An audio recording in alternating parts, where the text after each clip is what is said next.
I was scrolling through Instagram, half asleep and bored, when I saw it, a boomerang of my cousin Marissa clinking glasses by a pool. The caption? Family Forever Two Hearts #reunion weekend. Wait, what? I kept swiping. Post after post showed my entire extended family, uncles, aunts, cousins, even second cousins I barely remembered, lounging around at some mountain resort, laughing over buffet plates, toasting champagne, playing corny pool game. Everyone was there. Everyone except me. No one had called. No invite. No message. Not even one of those lazy group texts. It wasn't a mistake. It wasn't that they forgot. They had left me out on purpose. And honestly, it didn't even surprise me that much. They never liked me. Not really. I was the one who didn't go to college the way they expected, didn't join the family business, didn't marry young, didn't show up for holidays. They always made me feel like the weird one at Thanksgiving, the quiet cousin who worked in tech stuff, the one who didn't drink much, who left early, who never brought anyone to dinner. When I hit it big a few years ago with a startup, they still treated me like I was a fluke, a lucky loser. So yeah, I hadn't seen most of them in years, but this still hit differently. I kept staring at the photos like I could change them if I looked long enough. Then I noticed something in the background of a picture, a logo, on the robes they were wearing. Pinebrook Mountain Resort. I looked it up. Remote, private, expensive, and fully booked for the weekend. I called the front desk, pretending to be a potential guest. "Oh, sorry, we're closed to the public this weekend," the receptionist told me cheerfully. "Private family reunion. Whole place is reserved." Yeah, reserved by people who didn't want me there. That was the moment something clicked in my head. Call it ego, call it pettiness, call it whatever. I had the money, and I had the time, so I made a few calls. It wasn't hard, really. Pinebrook was privately owned, and the current owners were looking to sell. Fast. 3 days later, after a little paperwork and a wire transfer, I held the keys to the entire resort. I didn't cancel the reunion. I didn't announce anything. I just waited, and I smiled. When I was a kid, I was the punchline at every family gathering. Not officially, of course. No one said it out loud, but it was always there, in the way my Uncle Paul would ruffle my hair and say, "Still playing video games, huh?" Or how Aunt Karen told me, every single year, "One day you'll wake up and want a real job." Laughter always followed, even when I stopped smiling. My cousins were the golden ones, pre-med, pre-law, full-ride scholarships. They had structured lives, internships, trophies on the wall. I had a laptop, a cheap desk in my bedroom, and wild ideas no one understood. So when I skipped college and moved out at 19 to build my first app, they shook their heads. My mom cried. My dad just sighed and said, "I hope you have a backup plan." I didn't. I just worked. I failed a lot, burned through ramen and rented rooms. But eventually it clicked. Then it exploded. By 28, I sold my second company. After that, I stopped explaining myself. I barely talked to the family after that. They weren't cruel, just dismissive. They saw me as someone who'd gotten lucky, who didn't earn things the right way. So I stayed out of sight, out of their chats and reunions and obligatory holiday photos. But when I bought the resort, I knew exactly how I wanted to play it. I set up a holding company, clean, airtight, completely separate from my name. No paper trail linking me to the purchase.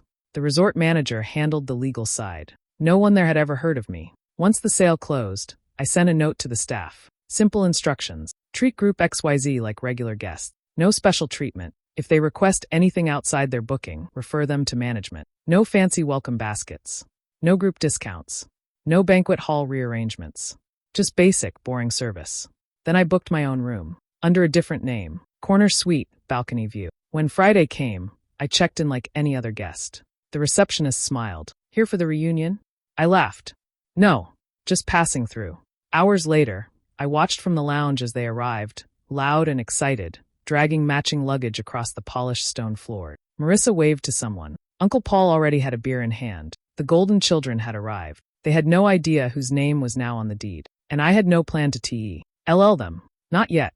I watched them arrive from my balcony, leaning on the railing with a drink in hand. A cold mojito, perfectly mixed, beads of condensation rolling down the glass.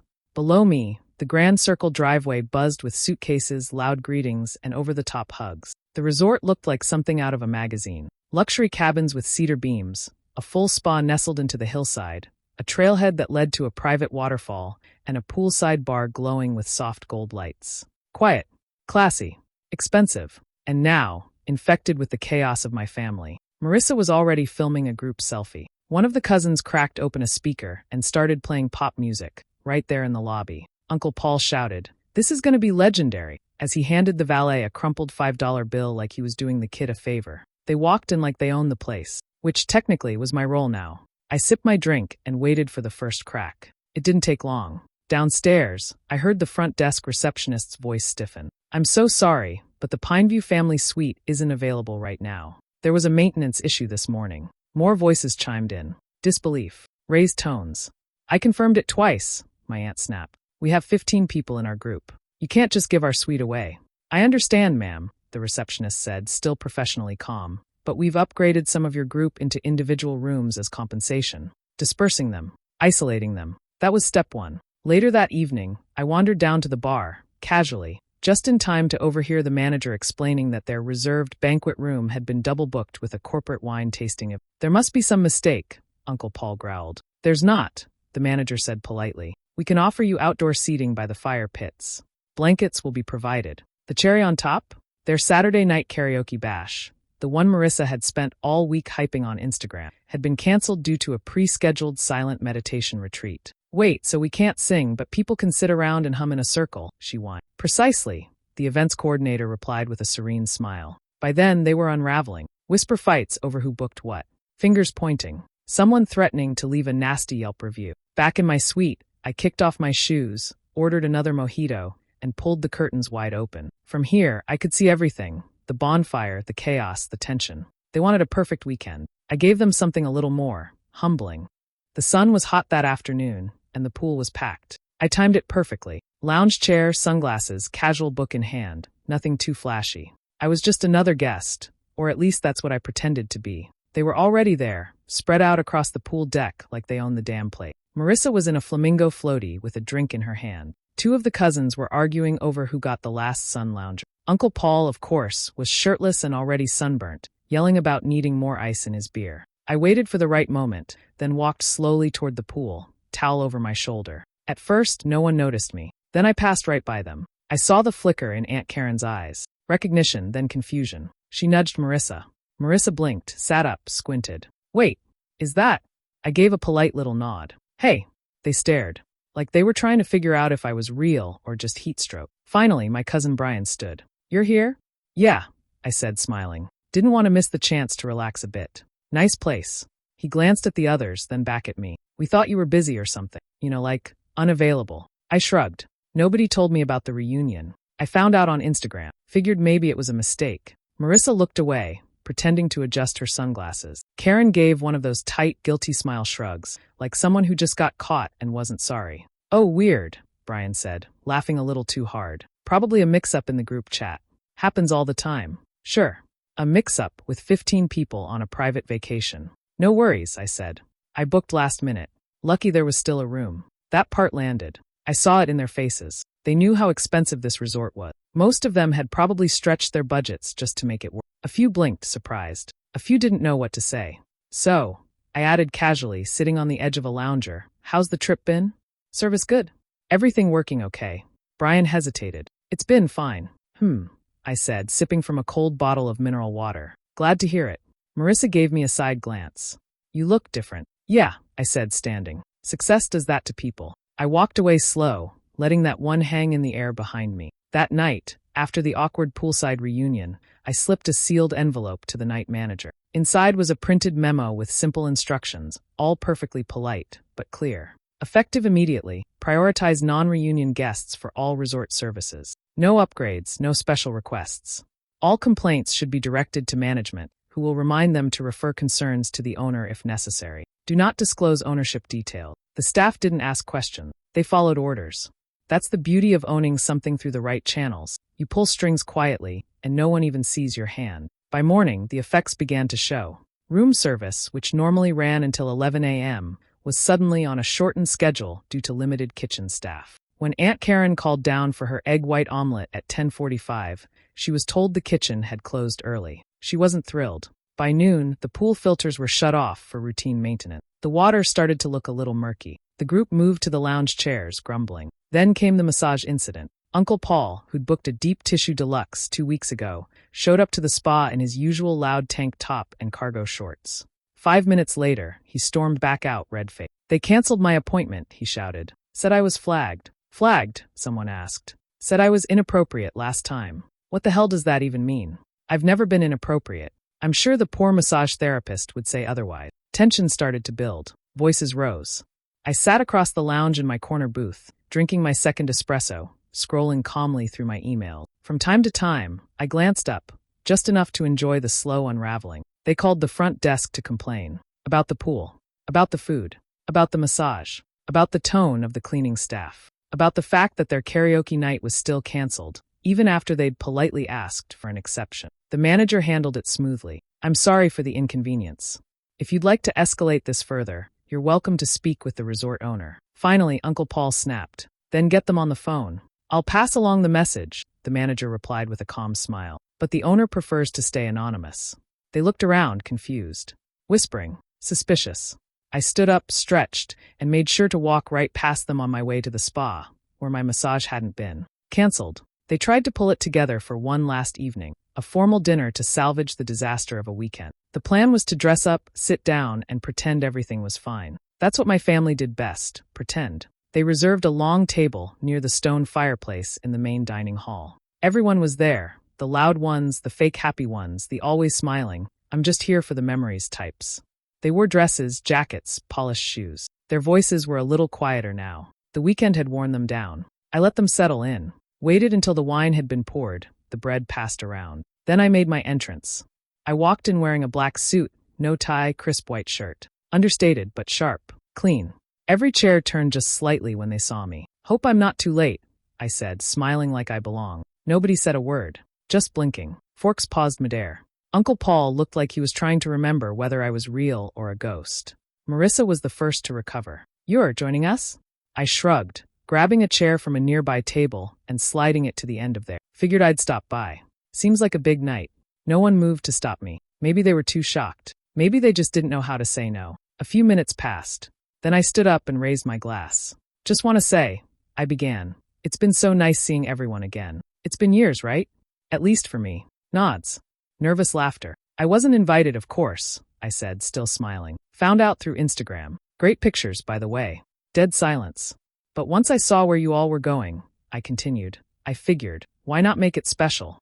I looked down the table, meeting every eye. I own this resort. Someone choked on their drink. Actually bought it 3 days before you arrived. Used a holding company. Don't worry, you didn't miss anything in the group chat. You were never going to know.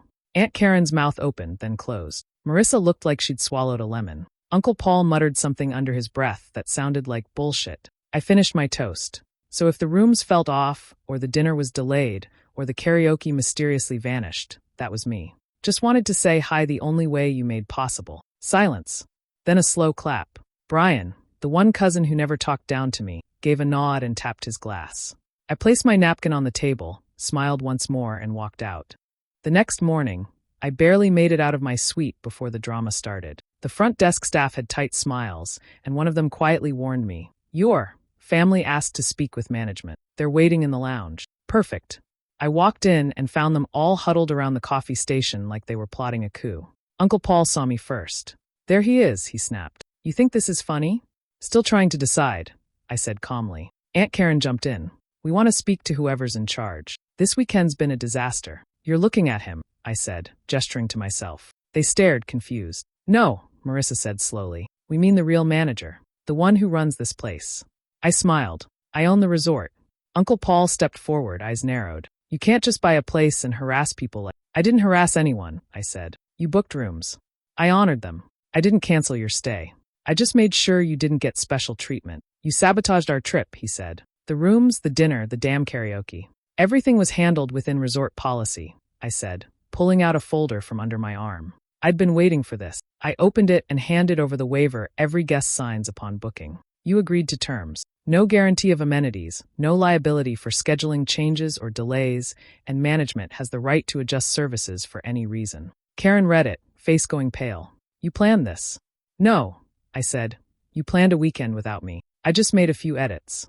Uncle Paul pointed a finger at me. "We should sue you for emotional distress." "You're welcome to try," I said. "Or, I can offer you a full refund for the weekend, if you leave by tomorrow morning. All of you." They went silent. A few exchanged glances. The pride in the room was thick. No one wanted to be the first to fold. "We're not leaving," Karen finally said. "You don't get to kick us out." "I'm not kicking you out," I said. I'm just offering you a way to stop being miserable. Paul grunted. We'll stay. But this isn't over. I turned to go. Oh, it is for me. And I meant it. Because at that point, I'd already won. Just after midnight, I gave the signal. Routine maintenance. I told the night staff earlier that evening. 1-hour blackout across the main building and all guest cabins. No backup generators unless there's an emergency. Keep the spa building lit for staff only. They nodded. No questions asked. It was all technically within standard procedures, just rarely used. But that's the thing about owning the place. You decide when rare becomes routine. At 12:17 a.m., the lights flickered and died. I was already in position, sitting quietly on a bench just outside the fire pit area, tucked into the shadows near the edge of the trees. I had a clear view of the cabins and the main lodge, where my family was staying. The darkness hit like a slap. Windows went black. Phones blinked out of Wi-Fi range. Somewhere in the distance, a fridge motor clicked off. And then the noise started. What the hell? Is the power out? Why is it so hot all of a sudden? Flashlights flicked on. Doors opened. Voices raised. The minibar in Karen's room apparently stopped working mid-chill, which meant her little stash of rose went warm, and she let everyone know. Marissa's Bluetooth speaker died with a sad little bloop, cutting off whatever song she had on loop. She stormed into the hallway holding her phone up like it was a torch. No Wi-Fi? Are you kidding me? Brian was the first to ask the right question. Wait, was anyone even supposed to invite him? That stopped a few of them. You could feel it, the tension folding in on itself. I thought someone did, said Marissa, hesitating. Karen snapped. Don't look at me. I don't even have his number anymore. Uncle Paul told me he said no, another cousin said. Back in March. Paul grunted from the hallway. I never said that. I said he probably wouldn't want to come. Oh my God, Marissa said, putting her hand on her head. We literally left him out. No one actually invited him. Now it was quiet. Just for a moment. Then they turned on each other. Typical. You're the one who organized this. I booked the rooms, not the guest list. You all liked his Instagram post last month, but no one thought to just send him the invite? I leaned back into the shadows, listening. This was better than anything I could have scripted. No yelling from me. No revenge speech. Just a little darkness, and a mirror held up to who they really were. I let them fight. Let them squirm. They'd made me the outsider. Now they could see each other apart from the inside. By morning, they were wrecked. The blackout hadn't ended until nearly 3 a.m. The air conditioning never came back on. Someone tripped over a hallway bench. Marissa claimed she saw a raccoon. No one slept well. No one looked good. At 9 a.m. sharp, I watched from a shaded corner of the lobby as they began to shuffle in, bleary-eyed and silent. Luggage dragged behind them. No more selfies. No more matching outfits. Just bags under their eyes and that look you get after a night of fighting people you're stuck pretending to love. The front desk staff had instructions. Each family member was handed a sealed envelope during checkout. The staff smiled and said, "A parting note from the resort owner. For your feedback. Nothing dramatic. Just neat, plain white envelopes with names printed on them in soft gray ink. Inside each one was a personal letter. No yelling. No ranting. Just a few sentences. Each one written carefully, thoughtfully, with surgical precision. Karen's letter read, "When I was 13, you told me I'd never find love unless I lost weight. I hope you spent this weekend looking in the mirror." Paul said, "You used to call me a mistake when you thought I wasn't listening. I heard you every time." Marissa got, "Last time I saw you, you hugged me for show and rolled your eyes before I'd even left. You were never kind, just photogenic." Each letter ended the same way. "You made sure I wasn't part of the family. So I made sure this weekend reminded you of that. No signature, just the truth." They opened them slowly at first, one by one, then all at once like a chain reaction. You could see the exact moment the message landed in their eyes. Karen turned red. Paul swore under his breath and crumpled. Marissa tried to laugh hers off, but her hands were shaking when she stuffed it into her purse. Not one of them said a word to me. I sat nearby, reading a newspaper I didn't care about. One by one, they walked past me. No eye contact. No goodbyes. Only Brian paused. He looked at me, nodded once, like he finally understood, and left without saying anything. And just like that, they were gone. The lobby was quiet again, peaceful. Sunlight poured through the tall windows, warming the stone floor. I folded my paper, stood up, and walked to the front desk to check out of my own suite. It was a beautiful morning. Finally. The dining hall was quiet now. Chairs pushed in, floors freshly mopped, no voices bouncing off the stone wall. Just the soft clink of my espresso cup on the saucer. I sat alone at the long wooden table where they'd all gathered 2 nights ago. Same fireplace, same light streaming through the tall windows. But it felt like a different world now. They were gone. No more fake smiles. No more loud laughs that meant nothing. No one trying to talk over each other just to be heard. The silence felt good. Clean. I took a sip of espresso. Still hot, still strong. I didn't feel bitter. Not angry either. That part had burned out long ago. What I felt now was done. I thought for a while that maybe this was about revenge, about teaching them a lesson, about showing them that the family joke, the odd one out, the forgettable cousin, was the one who owned the ground they stood on. But it wasn't really about that anymore. This weekend, I got exactly what I needed. Not their apology, not their approval, just proof. Proof that I didn't need to be part of them to feel whole. I had control, yes. But more than that, I had distance. And I realized I liked that distance. Needed it. They never saw me. Not really.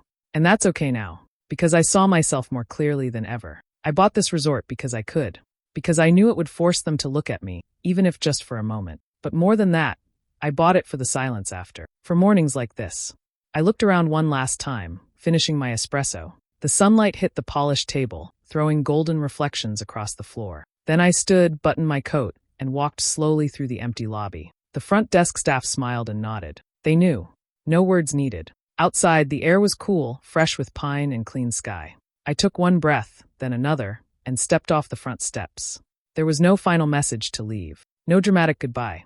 They could keep their group chats, their barbecues, their filtered family photos. I had something better. Peace. And the best part? I could afford it.